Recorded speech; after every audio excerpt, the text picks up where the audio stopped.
Hey, Lulu here.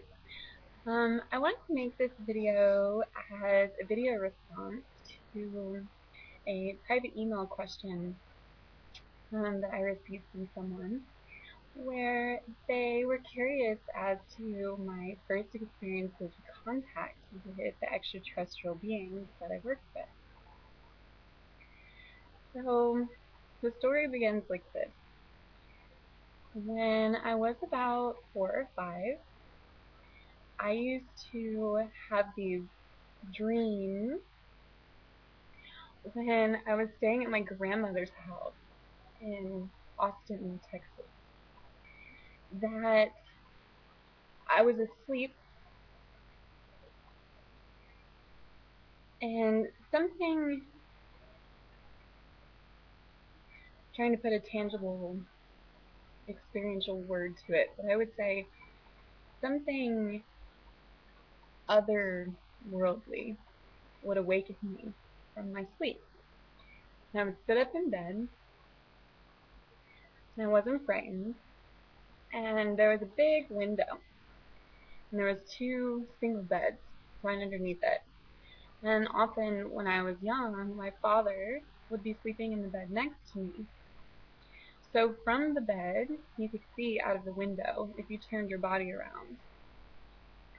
So I would turn and look out the window, and I would see the same thing every time. And this is a reoccurring dream that happened a lot. I would see a hovering, oval-shaped metallic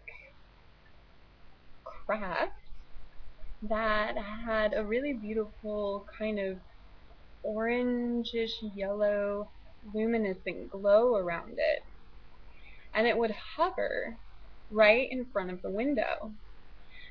Now, if you were to go to my grandmother's house and look out that window, you would see that the space between the window and the fence that was along that side of the house would make it seemingly impossible for anything that big to really fit there. But this is kind of where, these things, these multidimensional experiences don't necessarily pertain to, you know, Newtonian laws of physics, like what we deal with and have dealt with in our third dimensional reality. So this craft would be right in front of the window, and I would put my hand up to the window, and a glowing entity being, it didn't really have a shape to it. It was kind of formless, but was definitely there, would come up against the window where my hand was, and it would kind of pulse there, and it would tell me things like, just by having my hand there and receiving this glowing pulse from the other side of the glass, I was getting information. It would show me other worlds. It would show me these beautiful dreamscapes of what I know now to be alternate dimensions. Um, it actually even one time showed me an image of myself, what I was going to look like in the future, which was really cool. There was also a time when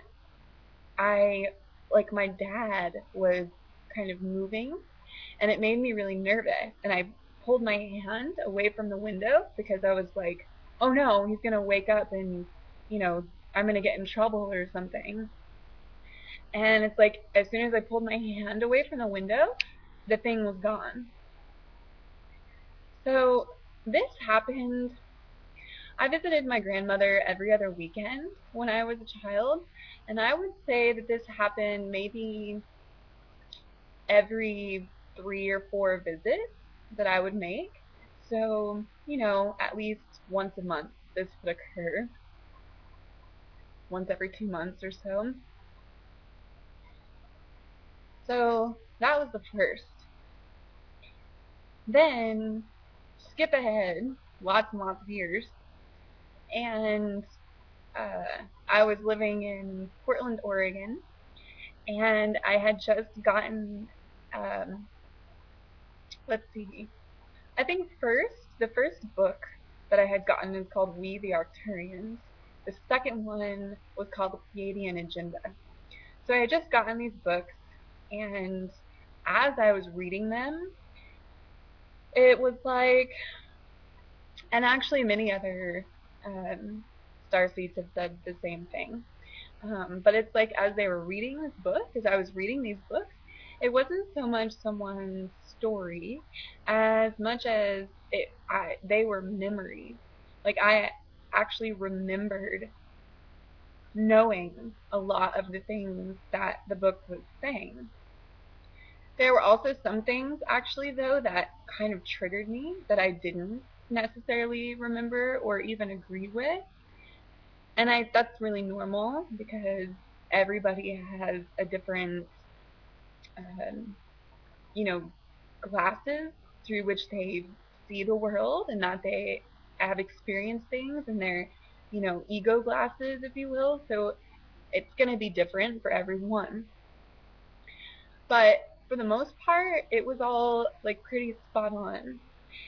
So in both of those books, there are suggestions that, if you're curious, if you, feel like you are from a star lineage yourself, that you can start to speak to these beings and they'll speak back.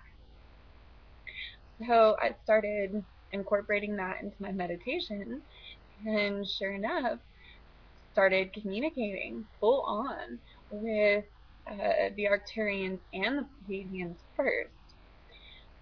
Then a book called The Magdalene Manuscript by Tom Kenyon, fantastic book, absolutely suggested, came into my life.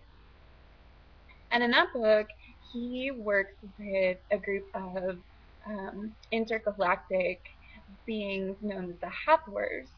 And the Hathors connected with humanity in ancient Egypt through the temples that were dedicated to the goddess Hathor.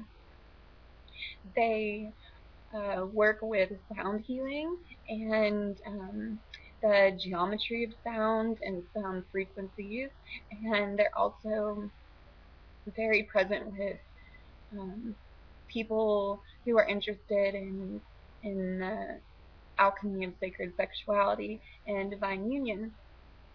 So as I was reading that book, I started having visitations in my dreams from these Hathorian light beings, and they would show me things, usually written down, like in text, written language, and it really confused me in the beginning because I was trying to like wrap my head around what it was. I realized, later that it's not a language like the mind understands. It's a light language, and so it has to be read and received in that way. So that's when the symbols and the language started coming, was really when the Hathors would visit me in my dreams. Then, I don't know, maybe like a year after that, I had just completed getting all 4 levels of my Shambhala Reiki attunement. And the day that I received my 4th attunement, I came back to my apartment and sat in front of my altar for a meditation of gratitude and connecting with my guides from Shambhala and just grounding in the energy transmission that I had just received. And this was the first time when I saw an extraterrestrial tangibly with like my eyeballs, like in this dimension. And it actually scared the shit out of me when I sensed that there was a person or a being, in my house. So I was facing my altar with my back towards the door, and it was dark-ish in my apartment. It was evening time, and I had candles lit, and I absolutely could tell that there was someone in my living room behind me. I was so scared that I couldn't turn around, and I just squeezed my eyes closed and I started praying, like, go away, if you're bad, go away. And I heard this voice in my head, and it said, don't be afraid, turn around and look at me. And the voice was really calming, and when I heard it in my head, there was definitely this sense of ease that came over me, whereas before, like, the first initial feeling was like, oh, this isn't safe, there's a perpetrator in my house. And I guess it's just because, I wasn't, like, incredibly used to feeling, you know, legitimate presence, like, behind me. So, um, but I felt ease when it communicated with me, kind of like washed over me, this sense of peace and safety. So I slowly, turned and looked over my shoulder, and there, standing, like as real as a human being who had walked through my front door, standing in my living room. Mind you, I'm completely sober when this happened. Just side note. So, standing in my living room is a very tall, slender, um, like kind of elongated, oval shaped head, very long fingers, no sense of gender, so no breasts or sex organs, whether it was male or female. Um, it was like a shiny, like opalescent bluish white color at the body. And the eye, there was no mouth, just two dots for the nose, and big almond eyes, dark, and in its head, like right where the sixth chakra and the crown chakra kind of connect, like right in this area right here, was a spinning, um,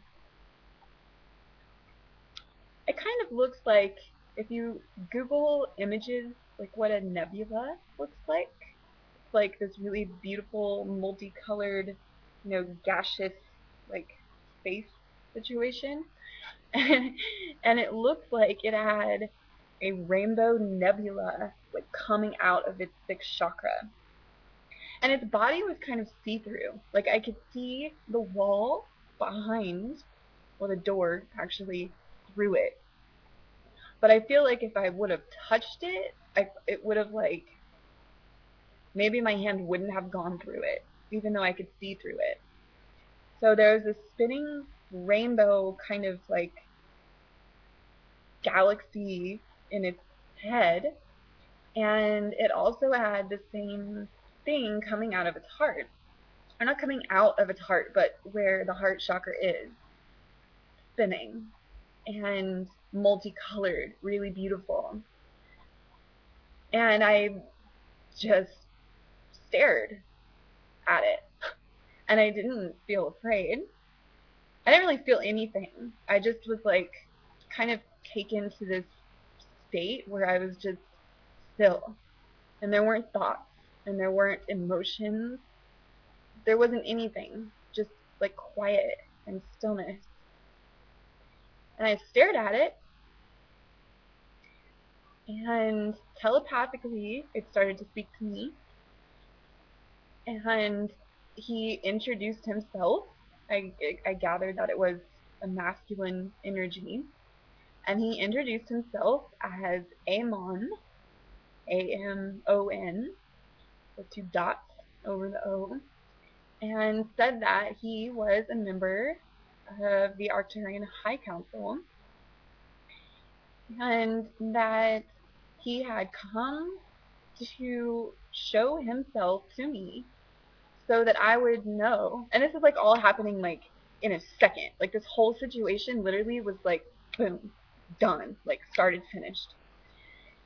And and he was telling me that I needed to know that when I was a child at my grandmother's house, that those were not dreams, and that I was being visited by Arcturian spaceships, and those like glowing wispy things or like orbs were, bits of Arcturian consciousness that I was connecting to, and that I was an Arcturian ambassador in a fifth dimensional fractal aspect of my higher self, who he said was his consort. Her name is Leilulian, and by consort, he didn't mean like sexual or husband and wife, but more like the female counterpart to Amon. So it's like they could be one being, or they could separate. And so ultimately, it's kind of confusing, but like he was me as the male gendered version of my Arcturian self.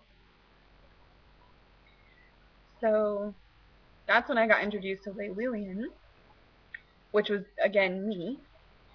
And he said that it was necessary for the Shambhala attunement, for the fourth Shambhala attunement. I had to receive that first in order for everything to be clear enough, and for me to be open enough, and for my frequency to be attuned enough to be able to have that experience.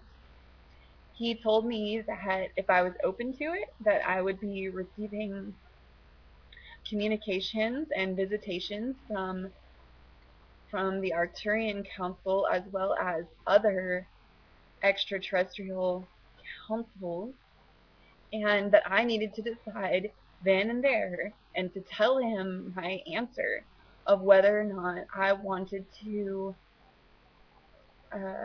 like remember in fullness, you know, my Earth mission as a galactic ambassador from Arcturus, and if I was willing to put forth the effort and the work to evolve, as that consciousness to do that work. So without even thinking about it, I said yes.